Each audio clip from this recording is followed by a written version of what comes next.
Ang simpleng buhay ay maaaring magdulot ng mas malalim na kasiyahan at kapanatagan dahil hindi nakasalalay sa mga materyal na bagay o mga tagumpay sa labas. Ito ay nagbibigay daan sa pagpapahalaga sa mga simpleng bagay na nagbibigay ng tunay na kaligayahan at kasiyahan sa buhay. Mahalaga rin na tandaan na ang simpleng buhay ay isang personal na pagpapasya at hindi nangangahulugang kailangan nating iwanan ang mga pangarap o ambisyon natin.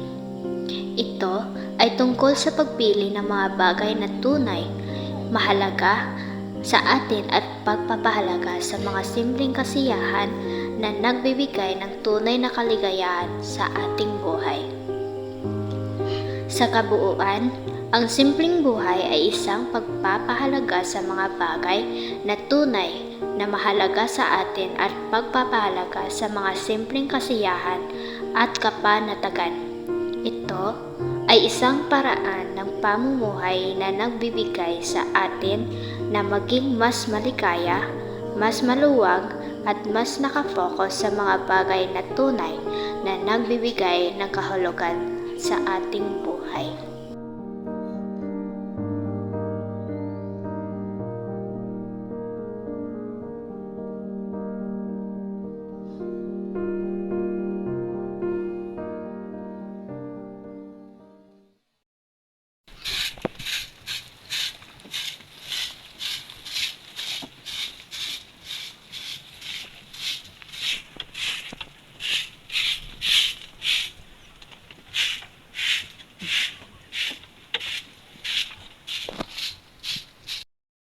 Nay, gusto ko sanang makapag-aral para makahanap ako ng magandang trabaho kinabukasan. Gusto ko maging guro. Ako din po, Nay. Gusto ko mag-aral para maging isang doktor. Ako, Nay. Gusto ko maging mayaman para hindi na tayo maging hirap sa buhay. Pasensya na kayo ha. Alam nyo naman na mahirap lang ang sitwasyon natin at may sakit yung tatay nyo. At hindi namin kayang pag-aralin kayong lahat. Intindihan po namin kayo. Ay, Nay, may nag-alok para sa akin na mag-working student. Pwede ba ako, Nay? Saan yan, anak? Kaso sa Manila eh. Ang layo naman, ate. Ate, baka pwede ako dyan, sama ako. Itry ko muna magtanong. Tapos tatawagan na lang kita. Sige po.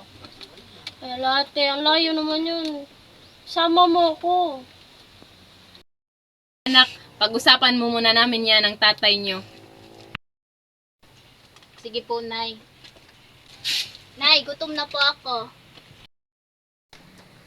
Sige mga anak, bilisan na natin to kasi nagugutom na yung bunso nyo. Sige, Nay. Ito na, ang tatay nyo. Sige po, Nay. Sama ako, te. Tara.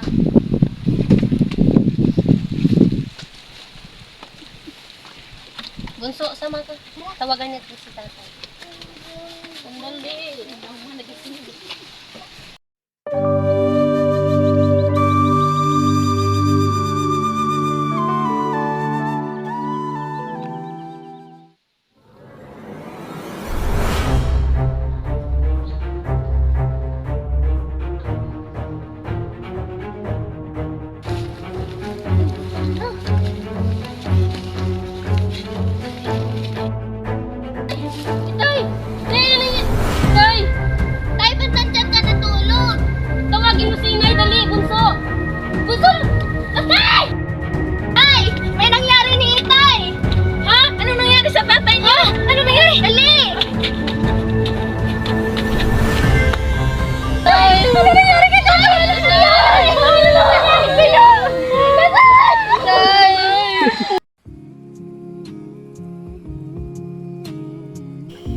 Ang pagkamatay ng kanilang ama ay ang naging kadahilanan na napilitan ang kanilang ina na payagan na lang ang kanyang anak na magtrabaho bilang working student.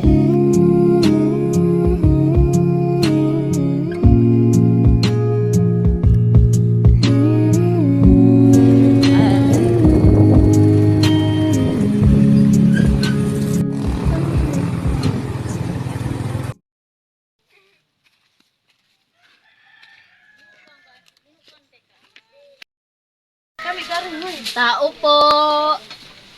Tao po. Tao po. May tao na eh.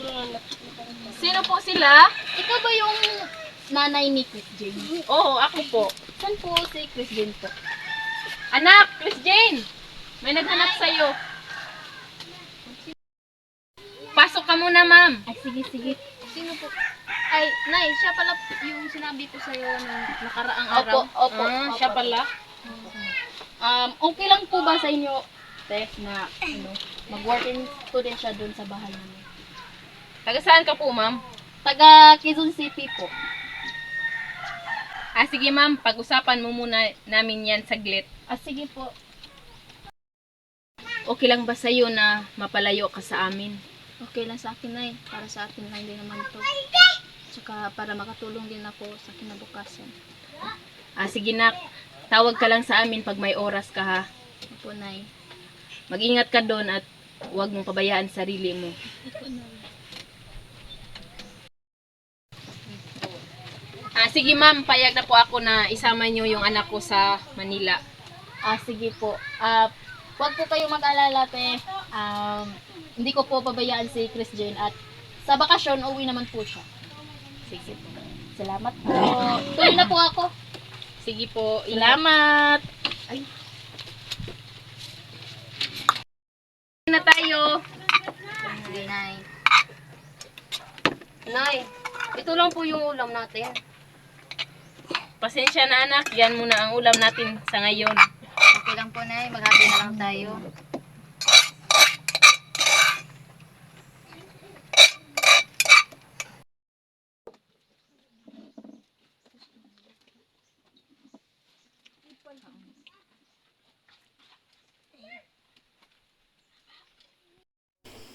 Ang pagsisikap ng isang working student ay nagmula sa kanilang layunin na makamit ang kanilang mga pangarap at magkaroon ng magandang kinabukasan. Ito ay maaaring maging resulta ng pangangailangan na maghanap ng dagdag na kita upang matustusan ang kanilang pag-aaral o personal na pangangailangan.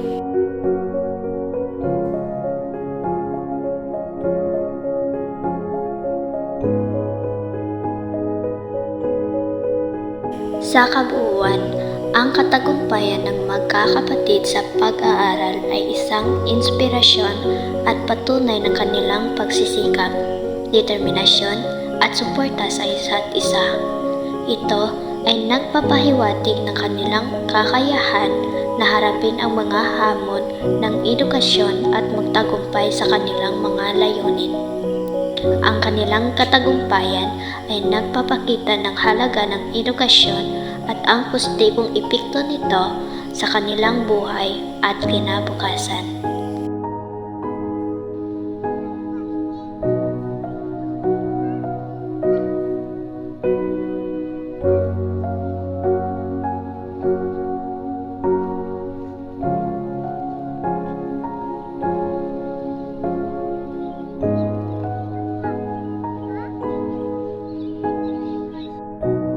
Tay. Service ka na po namin. Mahal, kumusta ka na dyan? Sana masaya ka na ngayon. Alam mo, Tay, doktor na po ako. Ako din po, Tay. Puro na po yung pangalawa niyong anak. Ako din po, Tay. Tay, mayaman na yung anak niyo. May pambili na ako ng sasakyan para sa'yo. Kaso nga lang wala ka dito. Magkakagraduate lang din po ng bunso niyo, Tay, na accountancy.